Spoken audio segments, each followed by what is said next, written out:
মহান আল্লাহ রাব্বুল আলামিনের দরবারে শুকরিয়া জানাই। সিয়াম সাধনার পর মহান আল্লাহ রাব্বুল আলামিন আমাদের ধর্মীয় রেওয়াজ অনুযায়ী ফিতরের নামাজ আদায় করার জন্য তৌফিক দিয়েছেন। আমরা সমবেত হয়েছি কেন্দ্রীয় ঈদগাহে। আল্লাহ রাব্বুল আলামিন আমাদের নামাজ যেন কবুল করে নেন। আমরা 30 দিন পবিত্র মাহে রমজানের রোজা যেটি আমাদের জন্য ফরজ করা হয়েছিল সেগুলো আমরা রেখেছি। রুটি মার্জনা করে আল্লাহ রাব্বুল আলামিন আমাদের রোজা, সেহরি, ইফতারি, তারাবি নামাজগুলো যেন কবুল করে নেন।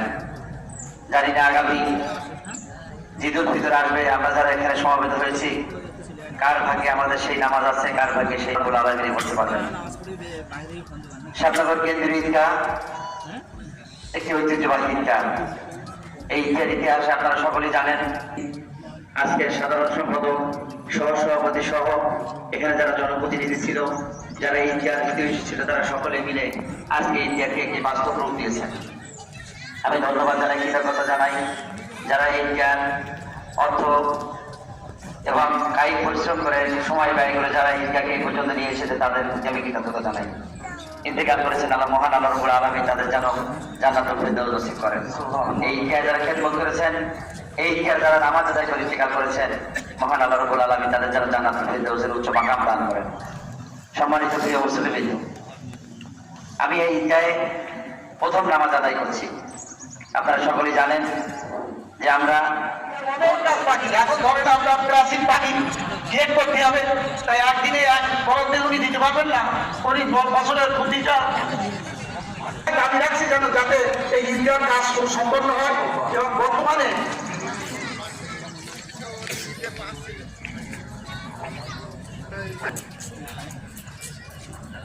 আমাদের এই যে প্রকল্পটি, এটা GSIDP প্রকল্প।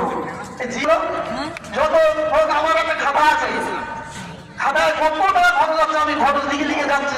মিটিং আছে যে আমাদের সভাপতি নির্বাচিত কথা কি হলো সাহেব, আমি সেক্রেটারি, কিন্তু আগে আমাদের সেক্রেটারি ছিল ওই ওয়ান মাস্টার আর আমি ছিলাম সভাপতি। তারপরে জগলু, আমাদের ছোট ভাই জগলু হাইদার, ওরা বললো নিজেরা করেছি, প্রথম শুরু করেছি, তারপর এখন সরকারি পর্যায়ে হচ্ছে।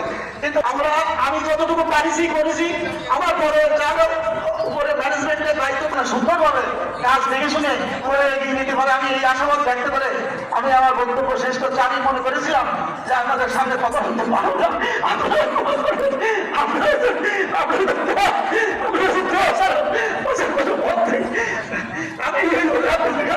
তোমার চেয়ে দিচ্ছি, যদি ভুল করে থাকি তাহলে আমাকে বাদ করে দেবেন। আর যদি সুস্থ সুন্দর জীবন যাপন করে আপনাদের মাঝে নিয়ে আসতে পারি, তাই আমি কমিটি আমার লাগবে না, আমার নিজে সহযোগিতা করে যাবো।